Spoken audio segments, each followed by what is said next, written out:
Hello, everyone. My name is Michelle Berber, and welcome to the Onward Education podcast, where we will be celebrating and also discussing some of the challenges associated with having a neurodiverse child. So, I am an IRT, or some of you may recognize the term special education teacher, but I am taking a sabbatical this year because I decided that I wanted to make a difference in a different way than the public education system would allow me to do. So here I am. I've had so much experience with children who are neurodiverse and have all these gifts to share with the world, but they think differently than we do. And it takes different strategies to effectively teach and parent them. So that is what this podcast is about. It's about celebrating our children and learning how to help them feel better heard, better understood, and helping you, the parent, feel more confident in your ability to intervene with your child every day. So let's get started. Hey everyone, thanks for making your way over to the Onward Education podcast. My name is Michelle Barber, and I am excited to be here with you all today to discuss another tip about how you can help your neurodiverse child succeed at home. Today, we will be talking about chores. And I was chatting with a parent about this probably a couple weeks ago now. And we were trying to arrive at the best way to help a neurodiverse child engage and participate in chores while still acknowledging the fact that there were some limiting factors.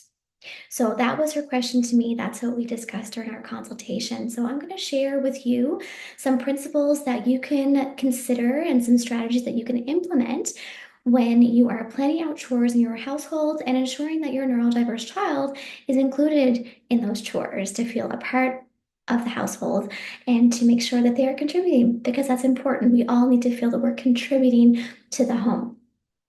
So we're going to start with the first step, and that is to define the task. So let's say that it could be laundry, for example. So there's a big pile of laundry on the couch. We've all been there.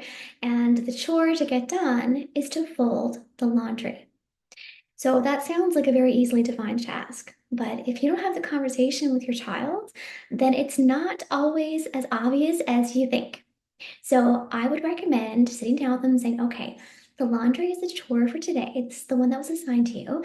Let's talk about what done looks like. If any of you have followed Brene Brown, she talks about that in a business context a lot with her team, saying, paint me done. What does done look like, to make sure everybody's on the same page? But I actually love that philosophy when working with our children as well, because sometimes we have a vision for what done looks like, and it's not what they think it is. And then we're frustrated because it doesn't happen the way we want it to. They're frustrated because they didn't know what our expectations were. So define the task, no matter how simple, can make everybody's life a lot easier. So let's go back to laundry. There's a pile of laundry that has to get done.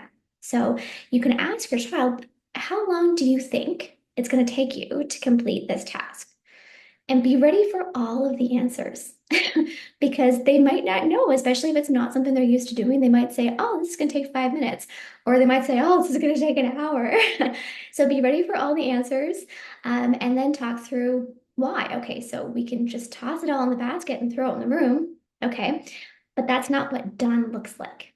Done looks like the towels being folded neatly and put back in the basket so they can go back upstairs and they can be put in the linen closet. That's what done looks like. Okay, now how long is it going to take? Now we know what done looks like. And then your child might say, okay, I think it's going to take about 20 minutes. It's a reasonable suggestion of time. Let's move on to the second task now, and that is discussing why it's important.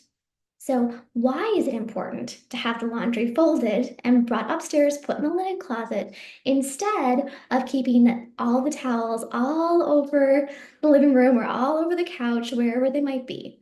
And you can talk about that with your child. So, this is our living space. This is where we like to watch movies together and play games together, things like that. If all of the towels are all over the couch, we don't have space to do that. And we want to be able to connect.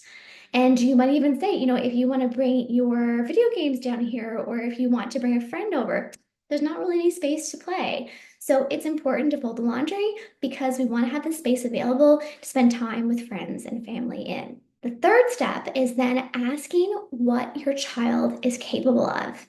This one's super important because sometimes we think we know our kids and we know what they're capable of, but we don't always know the right answer for that. And I don't think we should assume that we do.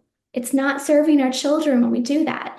So if we ask them, what do you think you're capable of time-wise? How long do you think that you can sit and fold these towels and be focused on the task and fold them like I've asked you to fold them?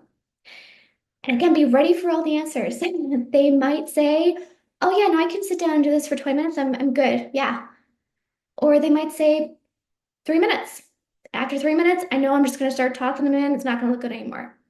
But whatever it is, it's important that we respect what they're saying as their perception of what they're capable of, because they deserve that. They deserve to be able to say, I think this is what I'm capable of.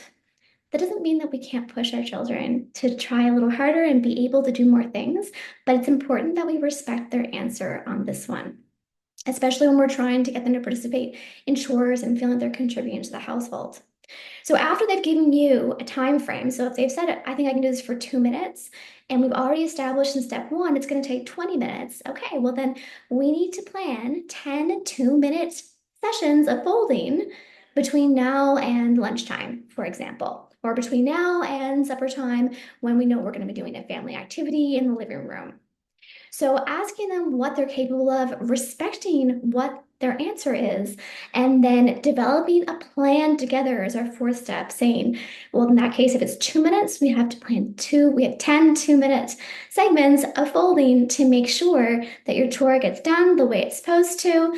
And by the time that we've talked about, but also working with what you're capable of doing. It is so important for our neurodiverse children to feel included in chores and feel they're capable of contributing to the household. So by following these 4 steps, by defining the task, and then discussing what done looks like, discussing why it's important to your household, asking what your child is capable of, and then developing a plan to get it done together. You'll notice that your child will feel empowered to be able to complete these tasks because suddenly everything becomes much more clear and they know that you value and respect their perception of what they are capable of, but you're still holding them to a standard. You're still expecting that they contribute to the household. I hope you found that helpful today, everybody. Enjoy your day.